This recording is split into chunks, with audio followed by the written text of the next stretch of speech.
이 시간 하나님이 하시나니라는 제목으로 성도님들과 사무엘상 강의를 시작하도록 하겠습니다.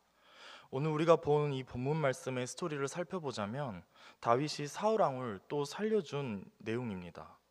여기서 또라고 함은 24장에서도 다윗이 사울을 살려주었기 때문입니다. 24장에서는 다윗이 사울을 엔게디 광야에서 살려주었고, 오늘은 십광야 하길라 산 길가에 진을 친 사울을 살려준 내용입니다. 오늘 우리가 바라본 26장과 24장에는 유사한 점이 많으면서도 공통점과 차이점을 각각 지니고 있습니다.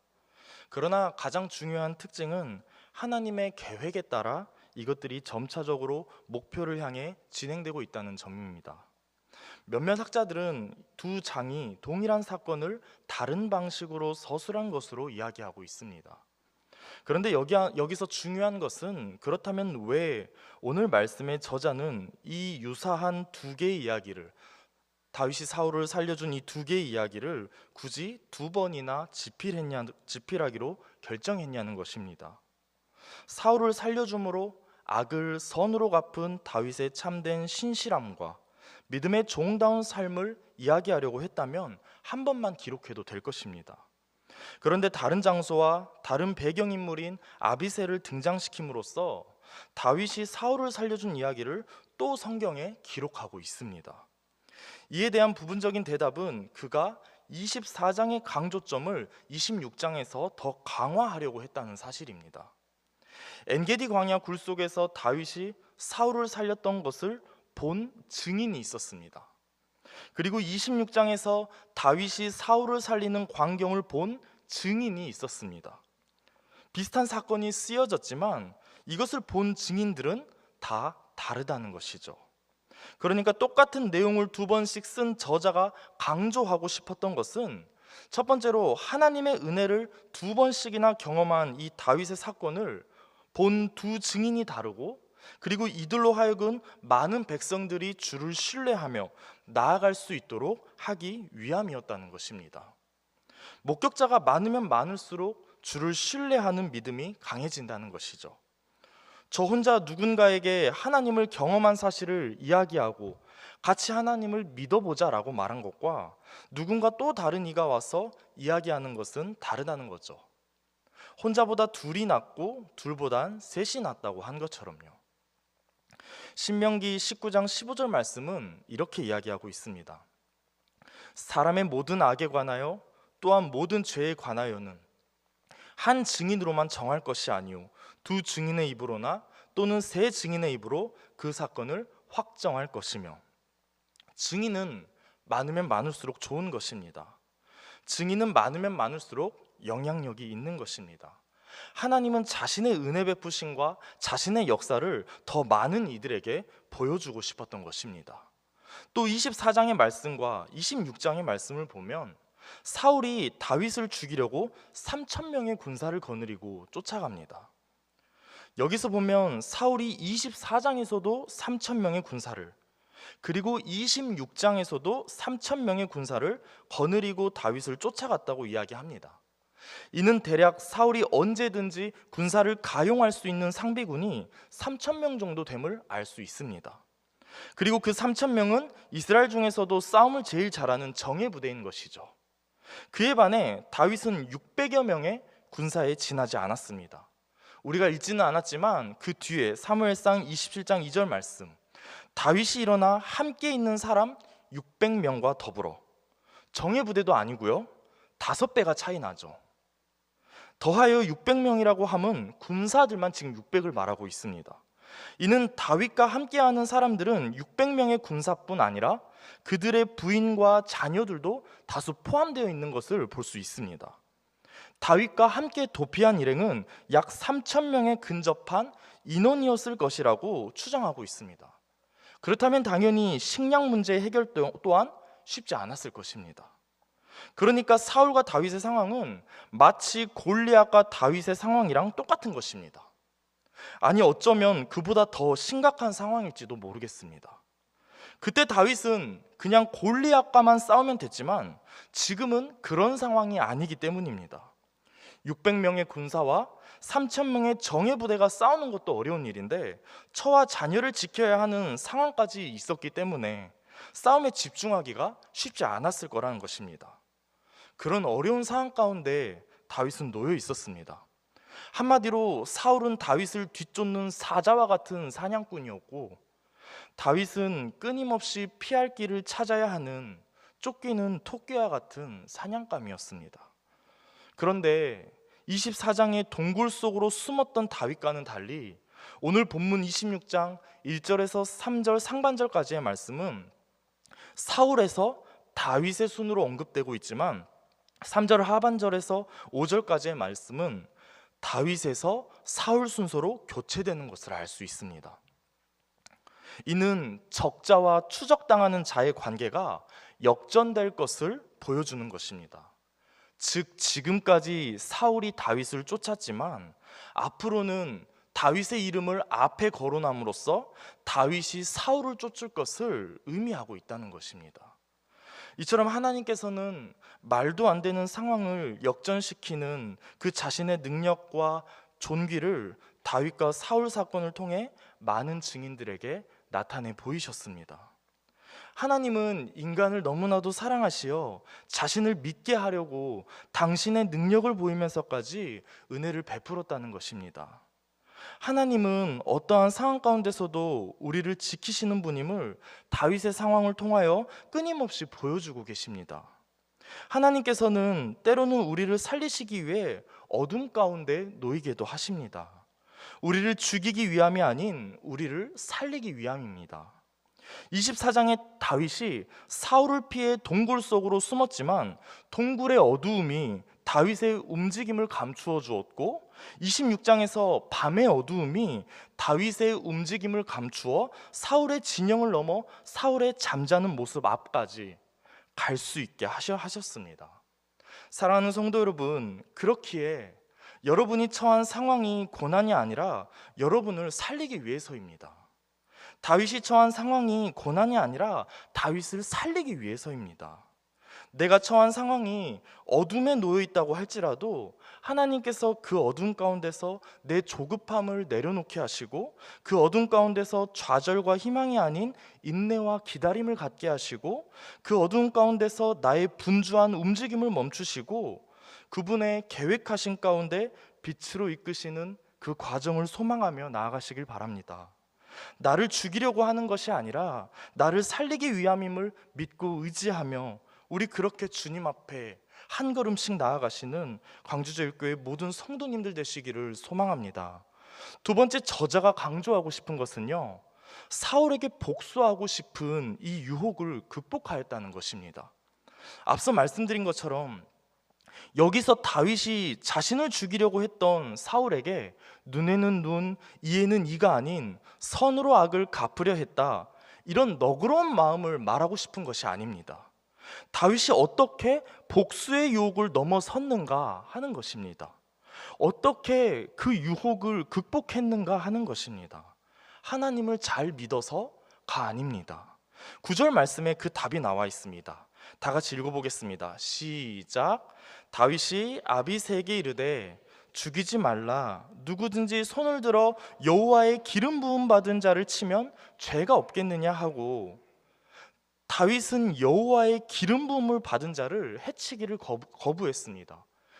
그 이유는 여호와의 기름 부음을 받았기 때문입니다. 아비새는 충실한 다윗의 호위군이었습니다. 아비새는 자신이 직접 이렇게 말합니다. 2번 찌를 것도 없이 한 번 찔러 사울을 죽이고 다윗을 범죄자로 만들지 않겠다며 장군다운 기질마저 보여줍니다. 그러나 다윗은 이를 거절한 것이죠. 다윗이 사울을 죽이고 싶지 않았던 게 아닙니다. 죽이고 싶은 마음이 없었던 것이 아닙니다. 자기가 범죄자가 되는 한이 있더라도 아비새를 통한 것이 아닌 자신이 직접 사울을 죽이고 싶었을 것입니다. 24장에서 한 번 살려줬는데, 그런데 또 나를 죽이려 하네? 또 나를 죽이러 왔는데 왜 안 죽이고 싶었겠습니까? 그러나 누구든지 손을 들어 여호와의 기름 부은 자든 자를 치면 죄가 없겠느냐. 쟤가 나를 죽이러 왔으니까 내가 죽였다고 해서 내 죄가 정당화되지 않다는 것이죠. 그리고 가장 큰 이유는 10절 말씀입니다. 다윗이 또 이르되 여호와께서 살아계심을 두고 맹세하노니 여호와께서 그를 치시리니. 왕을 죽일 권리를 가진 분은 오직 하나님이시고 당신이 기름 부어 세우셨사오니 기름 부음 받은 자를 멸할 분도 당신이라는 것입니다. 즉 다윗은 그 주권은 모두 하나님께로부터 있다고 본 것입니다. 10절 하반절 말씀, 혹은 죽을 날이 이르거나 또는 전장에 나가서 망하리라. 하나님이 직접 치시거나 죽을 날이 되어 자연사를 하거나 전쟁에서 죽는 것, 어떤 방법이든 모두 하나님의 통치 아래 있음을 고백한 것입니다. 다윗은 하나님의 주권을 인정하며 살았기 때문에 내가 보복하지 않아도 그분의 통치하심과 멸하심을 믿었기 때문에 사울을 눈앞에 두고도 죽이고자 하는 복수의 유혹에 흔들리지 않았던 것입니다. 우리가 자꾸 보복을 하고 입으로 죄를 짓고 분열과 갈등으로 치닫는 이유는 하나님의 통치하심과 그분의 방법을 신뢰하지 못하기 때문입니다. 이 또한 앞서 말씀드린 것처럼 조급함 때문입니다. 빨리 내 문제가 해결되었으면 좋겠고 빨리 원수가 멸했으면 좋겠어 하는 그 조급함과 내가 원하는 대로 이루어지고자 하는 바람이 내 마음 가운데 분명 존재하고 있다는 것이죠. 그러나 내가 원하는 대로 흘러가지 않기 때문에 조급하고 자꾸 내 생각대로 움직이려고 하는 것입니다. 그 말은 하나님을 신뢰하는 믿음이 내 마음 가운데 전혀 존재하지 않다라는 것이죠. 사울의 말로는 결국 블레셋과의 전투에서 패하고 중상을 입어 사냥감처럼 도망다니다가 자신의 칼을 뽑아 자살로 끝을 맺습니다. 비극적인 최후를 맞이하게 됩니다. 뿐만 아니라 사울의 세 아들이 그날에 함께 죽었습니다. 이처럼 살리시는 분도 하나님이시고 멸하시는 분도 하나님이심을 기억하시길 바랍니다. 굳이 다윗 자신이 피를 묻히고 죄를 짓지 않아도 하나님께서 해결하시는 분이십니다. 하나님께서는 오늘 우리가 읽은 본문 이 몇 구절 되지 않는 이 문장 속에서 얼마나 많은 일을 하셨는지 알 수 있습니다. 첫 번째로 아까 하나님이 다윗을 어둠 가운데 놓이게 하셨다고 했죠. 그리고 하나는 본문 12절 말씀에 다윗이 사울의 머리 곁에서 창과 물병을 가지고 떠나가되 아무도 보거나 눈치채지 못하고 깨어있는 사람도 없었으니 이는 여호와께서 그들을 깊이 잠들게 하셨으므로 그들이 다 잠들어 있었기 때문이더라. 다윗의 상황이 역전된 이유는 바로 이 잠들어 있었기 때문입니다. 사울과 그의 병사들이 깊이 잠든 것이죠. 깊은 잠이라는 말은 여호와의 불가항력적인 능력을 말합니다. 히브리어로 타르덴마트라는 단어로 창세기 2장 21절에서 여호와가 아담의 갈빗대로 여자를 창조하실 때 아담이 깊은 잠이 들게 하셨고, 창세기 15장 15절에 아브라함이 하나님의 약속을 받을 때도 깊은 잠에 빠져 있었습니다. 이는 다윗을 도우려는 하나님의 간섭을 뜻합니다. 인기척을 넘어서 사울의 머리맡에 단창과 물병을 가지고 나가도 모를 정도로 모두가 깊은 잠에 빠져 있었다는 것은 다윗이 사울 진영에 잠입함으로써 그가 24장에서 사울의 옷자락을 자를 때보다 훨씬 더 과감한 행동을 하였음에도 별 문제가 없었다는 것입니다. 그 깊은 잠은 하나님의 보이지 않는 손길이 다윗에게 간섭하였기 때문입니다. 여호와께서 3,000명의 모든 사람들을 깊이 잠들게 하셨습니다. 단 한 명도 깨어나는 이가 없었습니다. 이사야 29장 10절 말씀에서 이렇게 말합니다.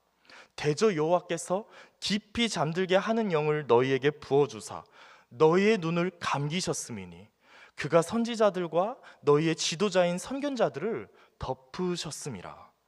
다윗에 대한 여호와의 강력한 임재와 신뢰는 모든 면에서 다윗에게 유리한 쪽으로 작용했습니다. 세상이 보기에는 불리하고 무모한 싸움이었지만 하나님께서 개입하시면 그 상황은 역전되고 승리의 길로 이끄신다는 것입니다. 이것이 바로 우리가 하나님을 믿는 이유이자 믿음의 매력인 것 같습니다. 오늘 말씀의 제목은 하나님이 하시나니입니다. 여러분, 하나님이 내 인생 가운데 행하시는 모든 일들을 믿으십니까? 하나님의 침묵 또한 그것마저도 일하고 계시다는 사실을 믿으십니까? 고난 가운데 놓여 있는 것도 하나님이 방관하시는 것이 아니라 일하신다는 사실을 믿으십니까? 그렇다면 우리가 그 모든 인생의 순간 가운데 해야 할 일은 무엇입니까? 다윗과 같이 하나님의 주권과 통치하심을 인정하고 내 마음을 지키는 일입니다. 하나님께서는 잠언 4장 23절의 말씀에 무릇 지킬 만한 것 중에 내 마음을 지키라고 말씀합니다. 생명의 근원이 이에서 난다고 말하죠. 앞서 말씀드린 것처럼 다윗이 사울을 깊이 잠들어 있는 이 사울을 눈앞에 두고도 복수의 유혹을 뿌리칠 수 있었던 이유는 무릇 지킬 만한 것 중에 하나님 앞에 내 마음을 지켰기 때문입니다. 하나님께서는 사울을 깊은 잠에 들게 하여 다윗의 행동을 지켜보았습니다. 테스트한 것이죠. 쫓기는 상황 가운데서도 하나님에 대해 어떤 마음을 가졌는지를 알고 싶었던 것입니다. 상황에 따라 마음이 움직였던 사울은 자신에게 유리한 쪽으로 하나님의 말씀을 해석하고 정당화하며 하나님의 뜻을 저버렸습니다. 스스로 왕노릇하였습니다. 하지만 다윗은 아비새의 이 부하의 권유에도 흔들리지 않았고 자신이 쫓겨다니는 신세와 그 고생을 끝낼 절호의 찬스였지만 하나님의 뜻이 아니었기에 자기 마음대로 행동하지 않았다는 것입니다. 하나님이 주신 마음을 지키는 것은 하나님의 사람이 훈련해야 할 중요한 덕목 중에 하나입니다. 감정이나 상황에 따라 말씀을 해석하고 내 믿음이 바뀌어서는 안 됩니다. 우리가 주의 법을 잘 지킬 때 주의 법이 우리를 지켜주는 것입니다. 그렇다면 내가 지금 다윗의 상황에 놓여 있고 내 원수가 내 눈앞에 깊이 잠들어 있다면 나는 어떻게 하시겠습니까? 나는 과연 하나님을 저버리지 않고 내 마음을 지키시겠습니까? 아니면 복수를 했을 것 같습니까? 내가 다윗이 되어 본다면 내 자신의 삶과 그동안 내가 속한 공동체 안에서 어떻게 나는 살아왔는지 내 믿음을 점검해 보실 수 있을 것입니다. 나는 하나님이 주시는 침묵 속에서의 고난을 어떻게 감당하고 계십니까? 그곳 가운데서 믿음이 성장하고 계십니까? 아니면 흔들리고 계십니까? 하나님이 하시나니 이 고백이 늘 우리의 마음 가운데 머무시길 소망합니다. 마지막으로 하나님이 하실 것을 믿는 성도들의 태도는 어떤 행동을 취해야 하는지 정리하고 말씀을 마치도록 하겠습니다. 첫 번째로 하나님이 주권적으로 역사하신다는 것을 믿는 태도입니다. 잠언 16장 9절 말씀, 사람이 마음으로 자기의 길을 계획할지라도 그의 걸음을 인도하시는 이는 여호와시니라. 우리는 우리의 삶을 우리가 계획하지만 궁극적인 결과는 하나님께서 이루십니다. 그러므로 모든 상황 속에서 하나님의 주권을 신뢰해야 합니다. 두 번째는 하나님이 일하실 때를 기다려야 합니다. 전도서 3장 11절 말씀, 하나님이 모든 것을 때를 따라 아름답게 하셨고, 시편 37장 7절 말씀, 요 앞에 잠잠하고 참고 기다리라. 하나님의 때를 기다리고 잠잠하게 참는 것입니다. 그렇다면 하나님께서는 내가 생각한 방법보다 아름답고 가장 선한 길로 역사하신다는 사실입니다. 마지막 세 번째로 하나님이 일하심으로 우리는 믿고 맡기는 것입니다. 하나님이 하시는 일은 우리의 한계를 초월합니다. 우리가 할 수 없는 부분을 하나님께 맡기고 우리의 역할을 충실히 감당할 때 하나님이 친히 역사하십니다. 출애굽기 14장 14절 말씀, 여호와께서 너희를 위하여 싸우시리니 너희는 가만히 있을지니라. 우리의 능력이 아니라 하나님이 하시기에 우리는 담대하게 믿고 맡길 수 있는 것입니다. 사랑하는 성도 여러분, 하나님이 하시나니 다윗이 가졌던 이 고백은요, 단순한 위로가 아니라 우리의 신앙의 본질과 하나의 신앙 선언입니다. 내가 이해할 수 없어도 하나님은 지금도 일하고 계시며 결국 선한 뜻을 이루십니다. 지금 내가 붙잡고 있는 것은 무엇입니까? 불안해도 그 불안감을 떨쳐버리고 하나님께 맡겨보십시오. 다윗이 사울을 전적으로 하나님께 맡김으로 내가 그것을 붙잡고 죄를 짓지 않았던 것처럼 하나님께 내 모든 것을 내어드려 보십시오. 하나님은 우리가 생각하지 못한 기이한 일을 셀 수 없이 보이시는 분이십니다. 우리가 보기에는 실패 같아 보여도 하나님은 그것을 통해 새로운 길을 열어가십니다. 하나님의 역사에는 제한이 없습니다. 인간의 능력에는 한계가 있지만 하나님은 불가능을 가능케 하신다라고 말합니다. 이번 주 남은 한 주간을 살아가면서 내게 놓여진 모든 상황 앞에 이렇게 고백하시길 바랍니다. 하나님이 하시나니 나는 신뢰합니다. 나는 그저 무익한 종이오니 믿고 따라갈 뿐입니다. 출애굽기 14장 14절의 말씀처럼 이 땅의 모든 영적 전쟁이 하나님께 속해 있고 나의 삶의 문제 또한 하나님께서 싸우실 것을 믿고 나아가시는 우리 광주제일교회 모든 성도님들 되시기를, 다윗과 같은 믿음을 가지고 나아가는 성도님들 되시기를 주의 이름으로 축복합니다.